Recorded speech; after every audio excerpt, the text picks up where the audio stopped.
Je regarde la salle, je vois que la réaction est positive, je n'entends pas d'objection. L'accord de Paris pour le climat est accepté. Un petit coup de marteau entré dans l'histoire. Ce 12 décembre 2015, 196 partis, des pays riches, pauvres, petits ou grands, se mettaient d'accord pour limiter le réchauffement planétaire et coopérer pour s'adapter aux effets du changement climatique. Ce podcast donne la parole à des acteurs clés de la transition pour explorer, 10 ans plus tard, ce que le monde a fait de cet accord fondateur et comment la prochaine décennie pourrait être celle des changements en profondeur.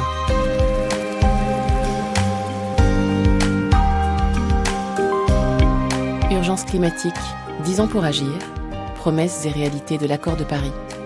Un podcast de l'IDRI, l'Institut du développement durable et des relations internationales, coproduit par la Croix, avec la participation de RFI.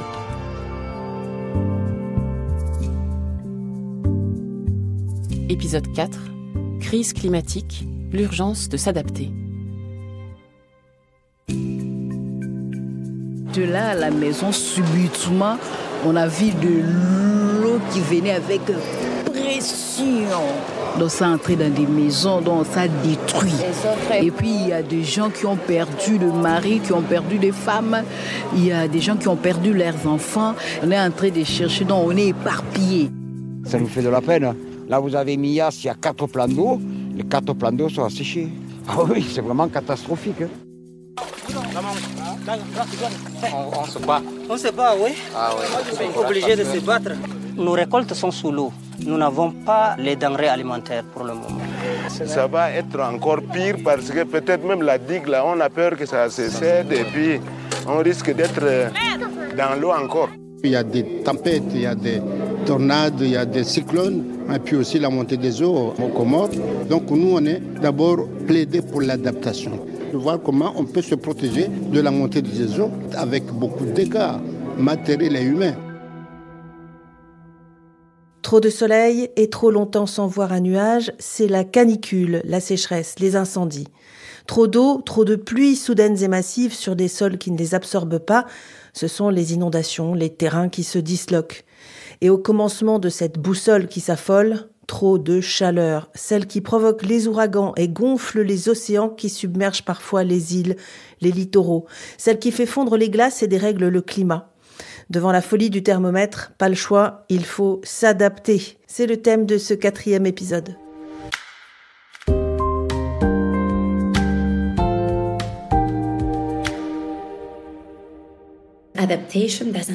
L'adaptation n'a pas la portée politique qu'elle devrait avoir, malgré tous les impacts inévitables dont on sait qu'ils vont arriver. Marta Torres-Gunfaus, directrice du programme climat de l'IDRI. Comme on ne fait pas assez sur l'atténuation, il faut nous préparer à des températures au-delà de 1,5 degré ou même de 2 degrés. Et cela implique de faire bien mieux sur l'adaptation. On doit être conscient de ce qui nous attend. L'atténuation, cette grande bataille pour limiter nos émissions de gaz à effet de serre, on en a déjà parlé. On a raconté les succès, pas suffisants, pas assez rapides. L'adaptation, c'est donc la seconde jambe de l'action climatique, celle qui consiste à ajuster les systèmes naturels ou nos organisations humaines pour être moins vulnérables. C'est à la fois prendre en compte ce qui se dérègle déjà dans nos vies, et aujourd'hui plus personne n'est épargné dans le monde, et aussi anticiper, se préparer. Car vous l'avez bien compris en écoutant les épisodes précédents de ce podcast, c'est scientifique, les températures moyennes vont encore augmenter, on ne sait pas jusqu'où, ça dépendra de nous. Et ne croyons pas qu'on sera tellement malin qu'on arrivera à s'adapter à tout, partout, sans bouleverser nos vies, prévient Christophe Cassou, climatologue et chercheur au laboratoire de météorologie dynamique à l'ENS, l'École normale supérieure. Il y a ce qu'on appelle des points de rupture, des points d'irréversibilité, au-delà duquel les risques en fait sont tellement importants et deviennent systémiques que l'habitabilité de la planète, pour les sociétés humaines et pour les écosystèmes, est menacée. Il y aura toujours, évidemment, des êtres humains, même dans un monde à 4 ou 5 degrés, si malheureusement on arrive à ce niveau de réchauffement. Mais la société actuelle, les sociétés humaines actuelles sont menacées en tant que telles si on continue sur ces trajectoires de réchauffement. Je pense qu'on est encore dans un déni de vulnérabilité. Aujourd'hui, on s'en va vers 3 degrés à l'échelle monde, ce qui correspond à 4 degrés à l'échelle France. Et on voit très bien que l'adaptation à une France de 4 degrés est une illusion. Une chose est sûre, ça ne va pas s'arranger demain. L'une des conséquences du dérèglement climatique qui impose de nous adapter, c'est l'élévation du niveau des océans. Elle se mesure et elle s'anticipe. Le niveau de la mer a augmenté en 2024 de à peu près 23 cm par rapport au début du XXe siècle. Une partie vient du fait que l'océan, comme il capture à peu près 90% de l'excédent d'énergie dû aux activités humaines, cet océan se dilate, donc prend plus de volume. Puis les glaciers terrestres fondent, puis les calottes également fondent. Ce qui contribue à une hausse du niveau de la mer qui est sans précédent à l'échelle des derniers milliers d'années. Aujourd'hui, on est à peu près à 4,4 mm par an, soit 2 fois plus que vers les années 1990. Et les impacts sont déjà réels et font même courir ce qu'on appelle un risque existentiel aux populations les plus exposées, ceux qui vivent au bord de l'eau, voire au milieu d'un océan. C'est le cas de Cathy Jetnil-Kijiner, engagée dans l'action climatique pour son pays, les îles Marshall, archipel de l'océan Pacifique Nord. Les îles Marshall ne sont qu'à 2 mètres au-dessus du niveau de la mer. C'est un atoll. Nos bandes de terre sont très étroites. C'est ce qui en fait un atoll. Cela fait de nous un des pays les plus vulnérables au monde parce qu'on n'a pas de terre en hauteur où se réfugier. Avec la hausse des températures due au changement climatique, le niveau de la mer monte plus vite, avec des répercussions sur l'agriculture, nos forêts et nos cultures qui ne peuvent pas pousser correctement à cause de l'eau salée qui atteint la terre.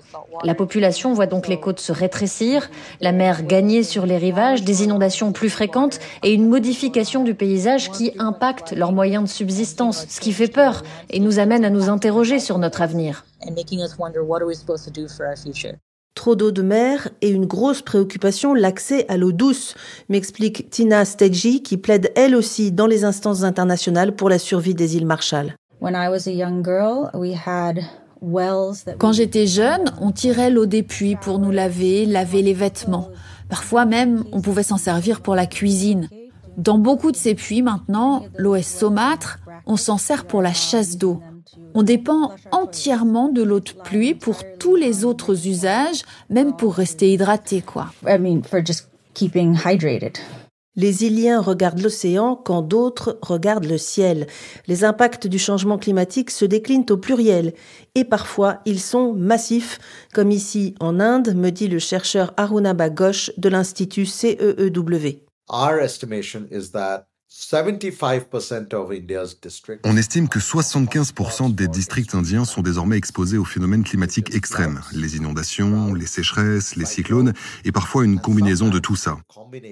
Dans ces districts résident 80% de la population indienne, qui est donc très vulnérable à ce qu'on appelle les risques multi-aléas.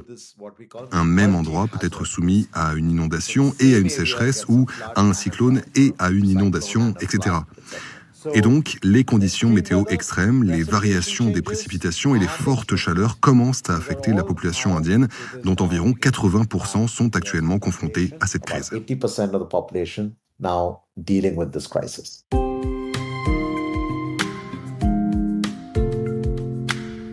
Toutes les régions du globe ne se réchauffent pas au même rythme. C'est plus marqué dans les hautes latitudes, les zones plus près des pôles, dont l'Europe, qui se réchauffe 2 fois plus vite que la moyenne de la planète. Les études montrent que la France, par exemple, subit 4 fois plus de canicules que dans les années 1950-60. Autre mesure, la ressource en eau, elle a diminué de 20% en Europe en 30 ans. Ces impacts, on mesure aussi ce qu'ils coûtent, financièrement et en vie humaine. Le changement climatique, en Europe, ces 40 dernières années, c'est 738 milliards d'euros directement d'impact, que ce soit par rapport à des inondations, que ce soit par rapport à des vagues de chaleur, que ce soit par rapport à des tempêtes. Antoine Auger, directeur exécutif de l'Institut IEEP. 740 milliards d'euros et 240 000 morts sur 40 ans. C'est gigantesque. Malheureusement, les choses ne vont pas aller en s'améliorant sur les 10 ou 20 prochaines années. Dernière étude en date, celle de l'université de Mannheim en Allemagne, publiée en septembre, qui estime les conséquences économiques des catastrophes de l'été 2025. Les canicules, sécheresses et inondations devraient coûter 43 milliards d'euros à l'Union européenne, dont 10 milliards à la France. Un fardeau qui dépasse les calculs des assureurs car les économistes incluent les conséquences indirectes à moyen terme, par exemple d'une entreprise contrainte d'interrompre son activité. Et c'est sans compter les incendies exclus de l'étude. Et ces coûts, ces impacts climatiques partout dans le monde pèsent de plus en plus lourd sur les finances publiques. C'est aussi ce que constate Aruna Baghosh pour l'Inde. Quand l'économie, que ce soit au niveau national ou d'une région ou d'une ville, est touchée par du stress climatique à répétition, les réponses classiques mettent les finances publiques à rude épreuve. Une année de sécheresse, ok, on verse une compensation aux paysans. 2 années de sécheresse, vous puisez dans vos réserves budgétaires et ça passe. 3 sécheresses, ça devient un vrai problème. 4e sécheresse, plus des inondations, et c'est un engrenage. Les catastrophes mènent à une crise majeure des finances publiques. Et ce sont tous ces constats, toutes ces raisons qui rendent incontournable l'adoption de stratégies d'adaptation. L'accord de Paris avait déjà pointé cette nécessité. À l'époque, il y a 10 ans, le monde avait adopté un objectif mondial d'adaptation comme le début d'une reconnaissance du problème.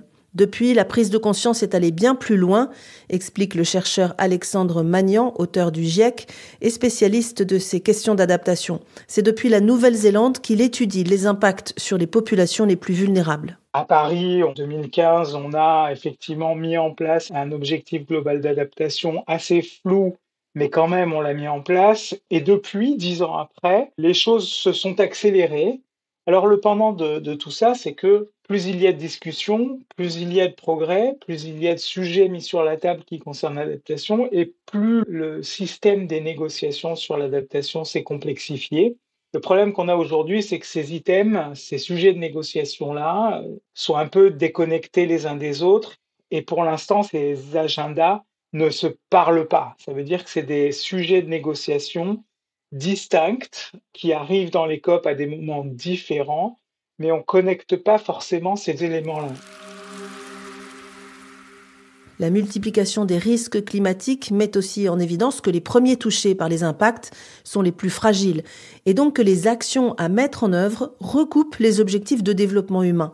Cette convergence, ils sont 2 à nous en parler, Marta Torres-Gunfaus et Alexandre Magnan. On doit s'adapter en tenant compte de la nécessité de s'attaquer aux inégalités. L'adaptation doit être en phase avec l'idée d'une prospérité partagée, parce qu'en somme, être résilient, cela signifie être moins vulnérable et donc être plus riche d'une certaine manière, ne pas être pénalisé et avoir les moyens de faire face à ce qui nous attend. Régler les problèmes fonciers, par exemple, extrêmement important dans le Pacifique, les problèmes fonciers. Régler les problèmes d'inégalité sociale, par exemple, on commence seulement à se rendre compte sur le terrain que, en fait, ça participe de l'adaptation au changement climatique finalement.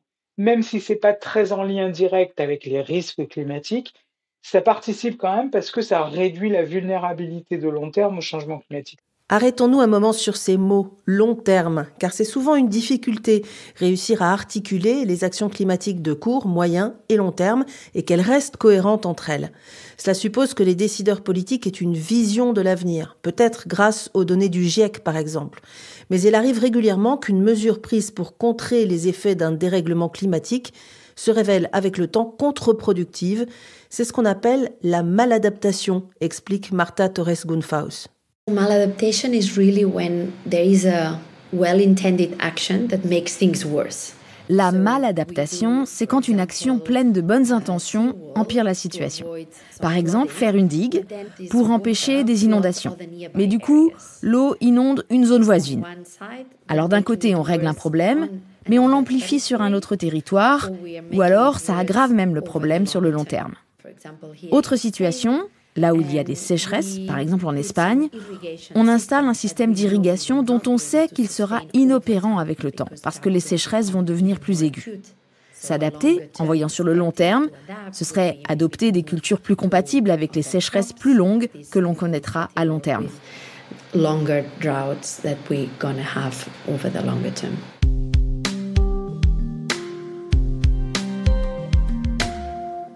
Autre exemple, toujours dans le secteur agricole et l'usage de l'eau, les méga-bassines, ces grandes retenues d'eau destinées à irriguer les cultures l'été, peuvent être une maladaptation au problème du stress hydrique.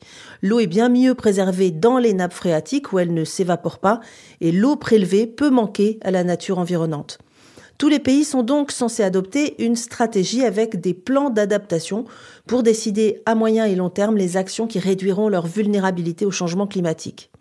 Assez logiquement, les plus appliqués sont les pays qui subissent déjà de nombreux impacts, dont les fameuses petites îles à la merci de la montée du niveau des océans. Cathy Jetnil-Kijiner nous donne ici un aperçu de la manière dont les îles Marshall ont pensé leur plan d'adaptation. Notre vision de l'avenir a changé. On envisage désormais de protéger nos îles et pour ça, on doit les reconstruire plus haut, les surélever, les étendre jusqu'au lagon. On doit estimer les coûts des déplacements éventuels vers d'autres îles ou décider si oui ou non on doit déménager notre capitale. Et on doit repenser notre administration pour pouvoir répondre à tous ces problèmes en cascade avec nos institutions. Vous vous en doutez, tout cela coûte beaucoup d'argent, beaucoup trop pour la plupart des pays vulnérables. C'est la marshallaise Tina Stedji qui m'en parle ici. On a désormais notre plan d'adaptation, mais il exige beaucoup de financement, à la fois pour bâtir les infrastructures dont on a besoin, ou si on doit déplacer les habitants des zones encore plus vulnérables que d'autres. Pour nous, cette idée de devoir partir, c'est un choc culturel, ça touche même à notre identité. Donc tout ça est dans notre plan d'adaptation, en essayant d'imaginer les différentes options, mais ça va nécessiter des sommes importantes qu'on n'a pas. C'est un problème mondial et on doit tous y contribuer. Certains ont une responsabilité historique et plus de moyens, et ceux-là peuvent nous aider, nous qui n'avons vraiment rien fait pour créer ce problème, mais qui en ressentons le plus les effets. Le NAP que vient d'évoquer Tina Stedji, c'est le National Adaptation Plan, donc le plan national d'adaptation en français dans le texte. Le monde des négociations climatiques est bourré d'acronymes. Cette question des financements pour l'adaptation, elle est centrale et c'est ce qui pêche aujourd'hui. Laurent Fabius, qui avait présidé la COP21 ayant adopté l'accord de Paris, le constate et le déplore. Ça demande des financements considérables. Alors autant en ce qui concerne les réductions d'émissions, il y a nécessité de financement public et privé, et surtout privé, autant en ce qui concerne l'adaptation, c'est souvent sur fonds publics. Et comme beaucoup de pays dépensent leur argent autrement, comme il y a partout des problèmes financiers, on dit oui, très bien, mais ça, c'est pas prioritaire. Oui, mais pendant ce temps-là, on continue à émettre, alors même qu'on sait que cette situation est là, qu'elle risque d'empirer, et que, je ne vais pas employer de grands mots, mais c'est la vie ou la mort des femmes et des hommes qui est en jeu. Alors il existe bien des outils mis en place par les Nations Unies comme le Fonds d'adaptation ou le Fonds vert pour le climat, mais même si les promesses des pays industrialisés ont augmenté, l'écart entre les besoins et l'abondement de ces fonds est abyssal. Un rapport de l'ONU publié en 2023 estimait que les besoins étaient 10 à 18 fois supérieurs aux flux financiers consacrés à l'adaptation. Ces besoins, évidemment, ils sont très variables d'un pays à l'autre, et même d'une région à l'autre, d'une ville à l'autre, d'un atoll à l'autre parfois. L'adaptation, c'est vraiment une question locale. Illustration ici en Afrique du Sud avec Hilton Trolip, chercheur à l'université du Cap. C'est au niveau local que l'adaptation se joue. Le gouvernement peut juste fournir de l'argent. Il ne peut pas vraiment agir au niveau local. C'est pourquoi la constitution sud-africaine accorde des pouvoirs importants aux collectivités locales, aux conseils municipaux des villes et des grandes zones urbaines. Là où l'adaptation est un gros problème, c'est dans les zones rurales. Adaptation is a big problem in the rural areas.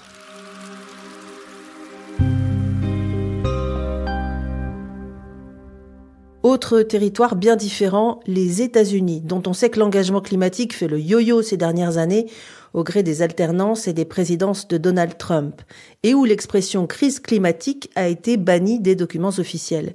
Les Américains ont-ils un ou des plans d'adaptation aux crises climatiques qui ne les épargnent pas ? J'ai posé la question à Sonia Klinsky, professeure à l'université d'Arizona, et là encore, malgré le déni de la Maison-Blanche, ça avance à l'échelle locale. Il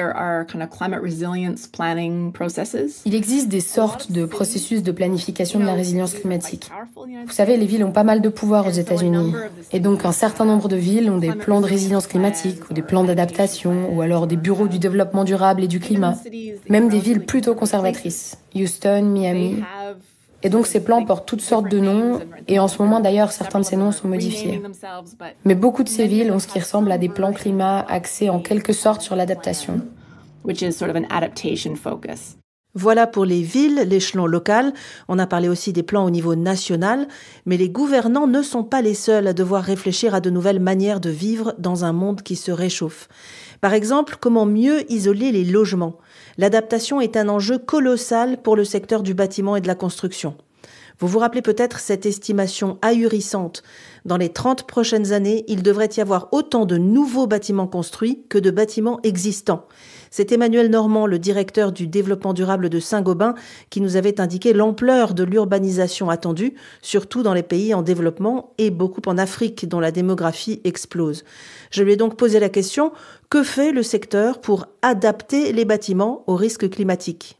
On est sur un rythme de rénovation des bâtiments qui s'accélère, mais avec une perspective qui, jusqu'à présent, était essentiellement autour de la protection contre le froid. La question de l'adaptation, et notamment la protection contre le chaud, est une dimension nouvelle qui vient encore renforcer le besoin d'accélération. Quand il fait chaud et que le bâtiment est mal isolé, là on a un vrai problème parce qu'on ne sait pas comment se protéger face à ces très très fortes vagues de chaleur. Mais fondamentalement, les solutions, elles existent. L'enjeu, c'est le passage à l'échelle. C'est le processus de construction, c'est le processus de rénovation, comment ça gagne en efficacité. Il ne faut pas attendre le matériau miracle qui va résoudre tous les sujets. En fait, on les a déjà aujourd'hui pour la plupart. Emmanuel Normand reconnaît que ça ne va pas assez vite, à cause, selon lui, de la fragmentation du secteur, beaucoup de petites et moyennes entreprises, et trop souvent de l'absence de vision de long terme des politiques publiques. Ce qu'on constate, on le constate dans beaucoup de pays, c'est des va-et-vient des gouvernements qui manquent de visibilité, de stabilité. Si un système est mis en place, par exemple un système d'aide à la rénovation, le temps que les acteurs se l'approprient, il se passe 18 mois, 2 ans. Si entre-temps, vous avez rechangé votre système, les acteurs sur le terrain, à la fin, ne vont pas investir pour s'approprier ce nouveau secteur. La confiance est un maître mot. Il est un autre secteur majeur qui doit relever le défi de l'adaptation, c'est l'agriculture, évidemment affectée massivement par les bouleversements du climat. Et ce sont les régions les plus exposées aux aléas qui se sont saisies le plus vite du problème, a écouté le directeur de l'IDRI, Sébastien Treyer. Les pays qui avancent le plus et qui sont en train de réimaginer l'agriculture, pour moi, sont les pays sahéliens et d'Afrique du Nord. Et donc on voit beaucoup d'initiatives, et pas uniquement de la société civile locale sur la transition agroécologique, comme on a l'impression que c'est souvent le cas, alors que dans les ministères, les gens auraient des logiques de développement agricole ressemblant à la révolution verte des années 60, 1960.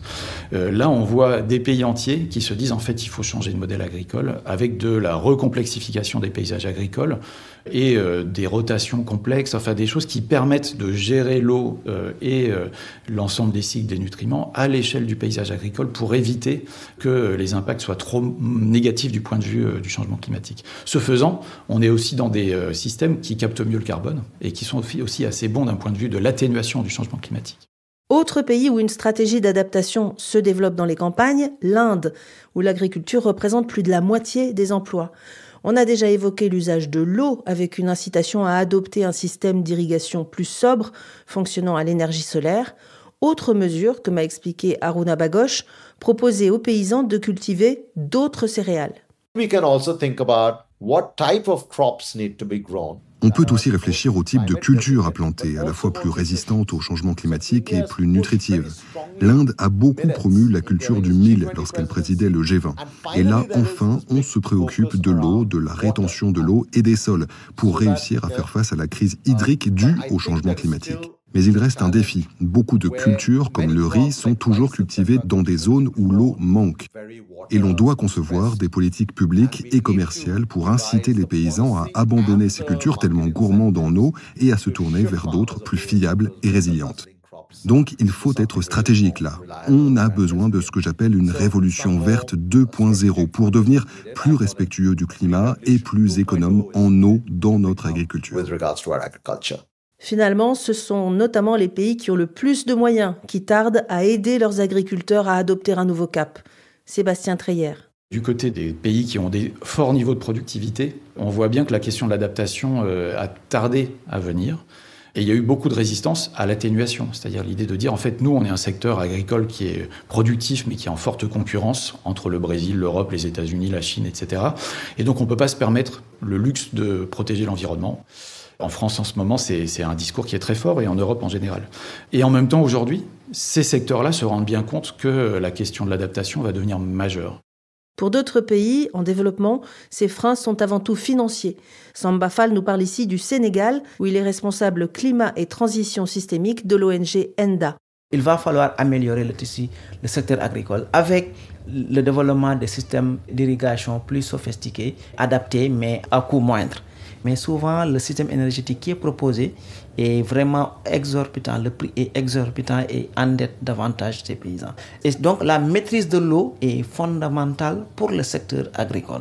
Et pour cela, il faudra arriver vers un système agricole plus entrepreneurial, mais vraiment solidaire. Parce que entrepreneurial ne veut pas dire endetté, mais tout simplement organiser davantage les associations, les communautés en des coopératives. On ne peut pas continuer à faire de l'agriculture comme il y a 100 ans de cela.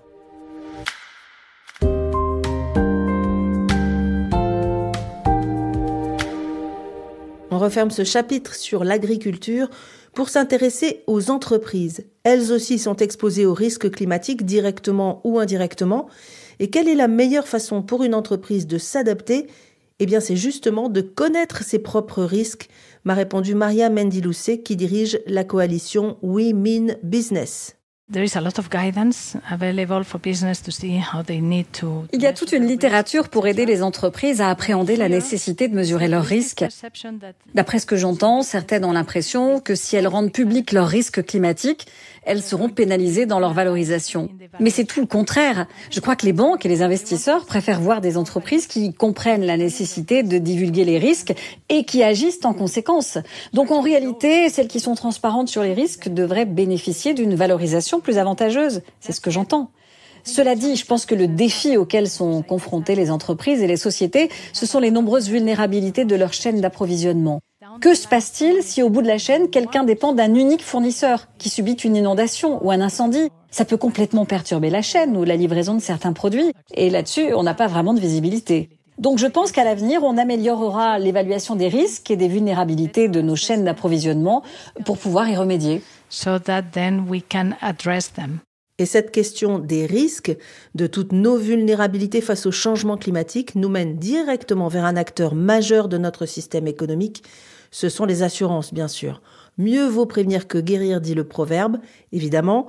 Et c'est précisément une partie essentielle du travail des assureurs. Imaginer de quoi l'avenir sera fait, anticiper. Et ils commencent à le dire publiquement, à ce rythme de catastrophe, eux-mêmes ne pourront plus suivre.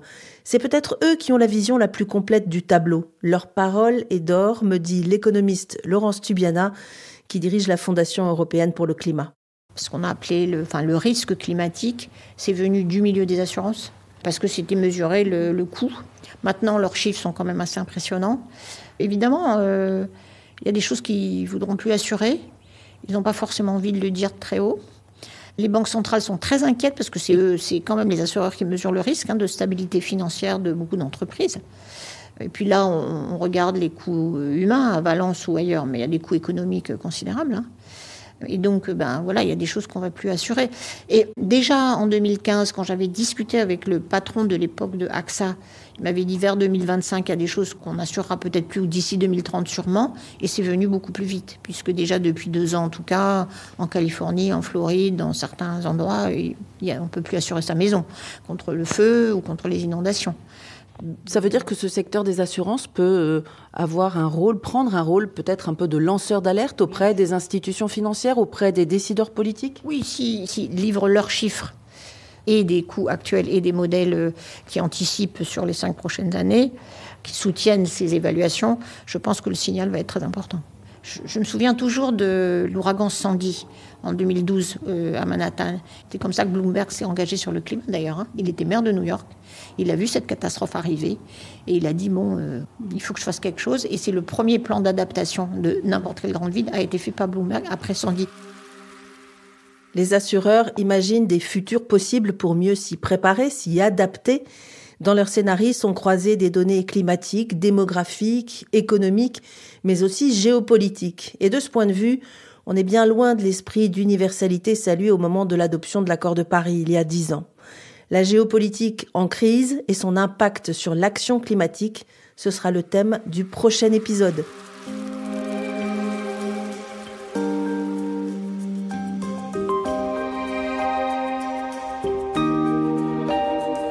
Et je vous laisse avec cette réflexion du chercheur Alexandre Magnan à propos de la nécessaire adaptation aux crises climatiques. Quelle serait, pour vous, la frontière entre le gérable et l'ingérable ? C'est quasi une question de philo. Vous avez 4 heures. À très vite.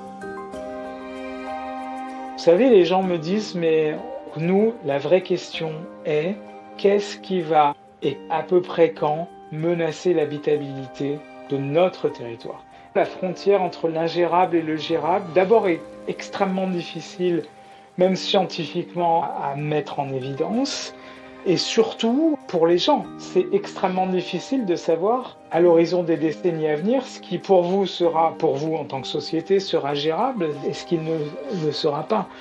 Et c'est là toute la question de la tolérance au risque. Ça, c'est un grand sujet dans la communauté scientifique. Et cette tolérance au risque, elle est très dépendante d'une société à une autre. Et c'est là que les négociations climatiques internationales doivent mieux écouter ce qui se passe sur le terrain.